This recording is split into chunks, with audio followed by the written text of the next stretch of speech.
பெரியவங்க சொன்னா பெருமாள் சொன்ன மாதிரி இல்லையா? வணக்கம், ஆத்ம நமஸ்தே. Welcome to this Janaki Aachi kolams channel.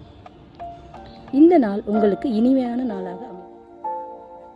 இந்த கோலத்தை ரசிக்கும் போது ஒரு குறிப்பு: டெய்லி உறங்க போகிறதுக்கு முன்னாடி சுடு தண்ணியில் இஞ்சி, லவங்கப்பட்டை, கிராம்பு கலந்த மூலிகை டீ குடிக்கிறதுனால நிறைய நன்மைகள் இருக்குது. மறுபடியும் சொல்கிறேன், நல்ல தண்ணீரை ஒரு பாத்திரத்தில் கொதிக்க விட்டுட்டு, கொதிக்கும்போது கொஞ்சம் இஞ்சி, லவங்கப்பட்டை, கிராம்பு இதை மூணையும் போட்டு நல்லா கொதி வந்ததுக்கப்புறம் ஒரு டம்ளர் தண்ணினா அது ஒரு 3/4 டம்ளர் வர்ற வரைக்கும் நல்லா கொதி வந்ததுக்கப்புறம் டீ மாதிரி அதை எடுத்து அதாவது ஃபில்டர் பண்ணி குடித்தா அதனால் நிறைய நன்மைகள் இருக்குது. என்னென்ன நன்மைகள்னால், முதல்ல இதில் பட்டை இருக்கிறதுனால கொலஸ்ட்ராலை குறைக்க இது ரொம்ப உதவும்.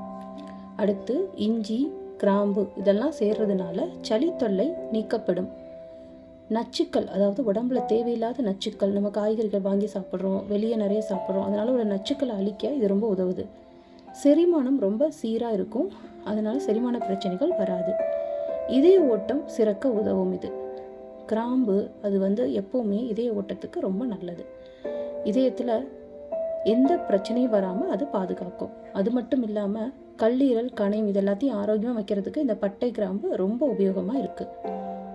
அதனால மறக்காமல் நான் உறங்கிறதுக்கு முன்னாடி இந்த டீ சுவாரஸ்யமான, அதுக்கப்புறம் உறங்க பழங்களோட ரொம்ப உதவி. தமிழ் பேர் தெரியுமா? வாங்க தெரிஞ்சுக்கலாம். ஆப்பிளுக்கு குமளிப்பழம் அப்படின்னு சொல்லுவாங்க, இல்லாட்டி அரத்திப்பழம் அப்படின்னு சொல்லுவாங்க. ஆரஞ்சுக்கு கிச்சிலிப்பழம்னு சொல்லுவாங்க. அன்னாச்சிக்கு செந்தாழை அப்படின்னு சொல்லுவாங்க. திராட்சைக்கு கொடிமுந்திரி, இது பேச்சு வழக்கில் உள்ள ஒரு பேர் தான். தர்மூசணிக்கு குமட்டிப்பழம் அப்படின்னு சொல்லுவாங்க. ஸ்ட்ராபெரிக்கு செம்புற்று பழம். டூரியன் அப்படின்னு சொல்லுவாங்கள்ல, அதுக்கு முள்நாரி. கிவி பழத்துக்கு பசலிப்பழம். இதெல்லாம் பழங்களோட தமிழ் பெயர்கள். பழங்களோட பெயர்கள் மட்டும் தெரியுமா, இல்லை இன்னும் அதோட நிறைய நன்மைகள் தெரியும்னா எங்களோட வீடியோவை தொடர்ந்து எல்லாத்தையும் கவனிங்க, அதில் பழங்களோட நன்மைகளும் வரும். இப்போ ஒரு சின்ன விடுகதை.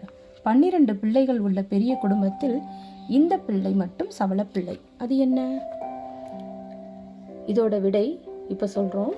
அதாவது 12 மாதங்கள், அந்த மாதத்தில் பிப்ரவரி மட்டும் சவளப்பிள்ளை மாதிரி குறைந்த நாட்கள் இருக்கான். அதுதான் இந்த பதிவு. உங்களுக்கு பிடிச்சிருந்தா மறக்காமல் இந்த சேனலை சப்ஸ்கிரைப் பண்ணுங்கள், ஷேர் பண்ணுங்கள், லைக் பண்ணுங்கள். இந்த மாதிரி புது புது சின்ன சின்ன அழகான சிக்கு கோலங்களை உங்களுக்காக நாங்கள் அடிக்கடி பதிவேற்றம் பண்ணுறோம். இதை சின்ன குழந்தைங்க கூட கற்றுக்கலாம். நம்ம பழம்பெருமையான, அதாவது நம்ம முதியோர்களோட எல்லா திறமைகளையும் நாம் தெரிஞ்சுக்கிறது நமக்கு பின்னால் ரொம்ப அவசியமாக இருக்குது.